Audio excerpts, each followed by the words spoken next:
Je viens de marcher dans les bois, sans objectif précis, juste avancer. Il y a des moments où il faut savoir s'arrêter. Non pas pour abandonner, mais pour se reconnecter à soi-même. Prendre du temps, du vrai, même quand la vie nous met à l'épreuve. Il était temps que je fasse le point, sur cette année, et sur les dernières années aussi, sur tout ce que j'ai traversé.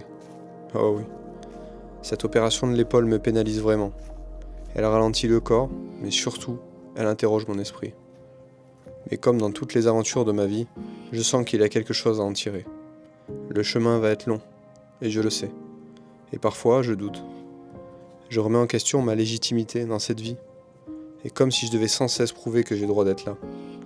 Mais il ne faut pas que j'oublie, à 31 ans seulement, que j'ai déjà vécu plus que je n'aurais imaginé. J'ai traversé la France entière à vélo, j'ai affronté la plus haute montagne d'Auvergne sur la glace, et j'ai accumulé des diplômes, des compétences et des expériences, et je suis quelqu'un de très polyvalent. Et surtout, je vais toujours au bout de mes objectifs. Bien sûr, il y a des moments où je doute. Des moments de souffrance. Comme tout le monde. Je me suis demandé quel était le véritable but de cette vie, et puis j'ai compris quelque chose. Peut-être qu'il n'y a pas de but unique. Peut-être que nous sommes stupides de croire que la Terre a besoin de nous pour exister, et que cette société s'effondrerait sans un élément de plus. La vie n'est pas une mission, c'est un cadeau.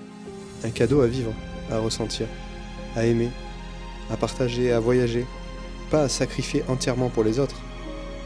J'ai croisé beaucoup de gens tristes, des gens enfermés dans leurs choix, convaincus d'avoir raté leur vie, et j'ai compris une chose essentielle, le syndrome du sauveur c'est un piège. Ah ouais, ça, c'est un sacré piège. On ne peut pas porter le monde à bout de bras. Il faut se concentrer sur ses propres objectifs, sur ce que l'on peut réellement construire. Ça y est, on est en 2026, et je me donne 5 ans. Ouais, t'as entendu. 5 ans pour obtenir un doctorat en biomécanique et sciences humaines. Et je sais que j'en suis capable.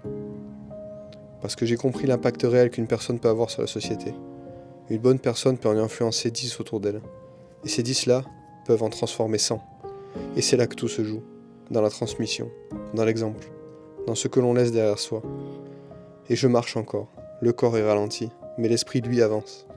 Et pour la première fois depuis longtemps, je sais que je suis exactement là où je dois être.